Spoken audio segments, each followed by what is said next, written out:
नमस्कार दोस्तों, आप सभी का स्वागत है हमारे यूट्यूब चैनल में। दोस्तों, अभी तक आपने हमारे यूट्यूब चैनल को सब्सक्राइब नहीं किया है तो कर ले।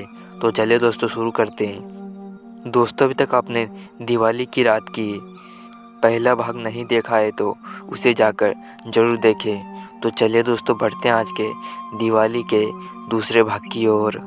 मैं उस जंगल के अंदर भागे जा रहा था। मुझे पता नहीं था कि मैं कहाँ पहुँच चुका हूँ। मुझे लग रहा था कि मैं अपने गांव पहुंच जाऊंगा, लेकिन फिर भी मुझे बहुत ज़्यादा डर लग रहा था क्योंकि ये जंगल पूरा सुनसान था और ठंड भी बहुत ज़्यादा लग रही थी। फिर मेरे दिमाग में आया कि मैं अपने घर फ़ोन लगाता हूँ। फिर मैंने मोबाइल चेक किया तो मेरे पास मोबाइल नहीं था। दरअसल भागते भागते पता नहीं मेरा मोबाइल कहाँ गिर गया। मैं अब भगवान का नाम ले जा रहा था क्योंकि अब भगवान ही थे जो कि मुझे बचा सकते थे। फिर मैं भागते भागते रोड की तरफ आ गया। रोड के पास में ही एक घर था। मैं भागते भागते उस घर के पास गया और दरवाज़ा खटखटाने लगा। फिर उस घर में से एक औरत निकल के आई। वो औरत एक मोमबत्ती लेकर आई थी। उसने मुझसे पूछा, क्या हुआ तुम्हें? यहाँ से भागते भागते क्यों जा रहे हो? फिर मैंने उसे ये सारी बात बताई। फिर उसने बताया कि वो और उनका परिवार बहुत ही गरीब लोग थे। वो भैंसों को चराने का काम करता था। वो जंगलों में भैंसों को चराता था और उसका घर भी वहीं पर था। उसका परिवार बड़ा ही खुशहाल था, लेकिन गरीब होने के कारण वो दिवाली अच्छे से नहीं मना पाता था। उसके पास पटाखे भी नहीं हुआ करते थे। उसने बड़ी मेहनत से पैसे कमाए थे और उन्हीं पैसों से पटाखे लेने के लिए चला गया। वो दिवाली की रात थी। वो बड़ी खुशी से आ रहा था, लेकिन उसकी खुशी को किसी की नज़र लग गई।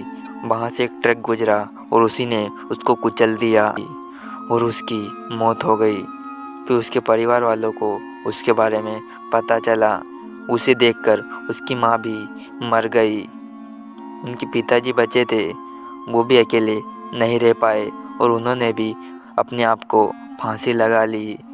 और उनकी माँ मैं हूँ। फिर उसने अपनी गर्दन घुमाई। उसे देखकर मेरे पसीने छूट गए। दरअसल उनका चेहरा बेहद ही डरावना और भयानक हो गया था। उस बुढ़िया का चेहरा देखकर मैं वहीं कांपने लगा और वहाँ से बड़ी ज़ोरों से भागने की कोशिश करने लगा। फिर उसने बताया कि मैं तुम्हें कुछ नहीं करूँगी, बस मुझे पटाखे दे दो, मेरा बेटा भी तुम्हें कुछ नहीं करेगा। फिर मैंने अपना बैग वहीं छोड़कर भाग आया। भागते भागते मुझे करीब 2 बज चुके थे और करीब 3 बजे मैं गांव पहुंचा। गांव में मुझे मेरे पापा अपनी गाड़ी लेकर आते हुए दिखाई दिए। फिर मैं गाड़ी पर बैठा। फिर मैंने अपने पापा को ये सारी बात बताई। उन्होंने बताया कि हाँ, वहाँ एक परिवार रहता था जिनकी मौत हो गई थी। अक्सर वो वहाँ पर हर साल दिवाली के दिन पटाखा मांगता है।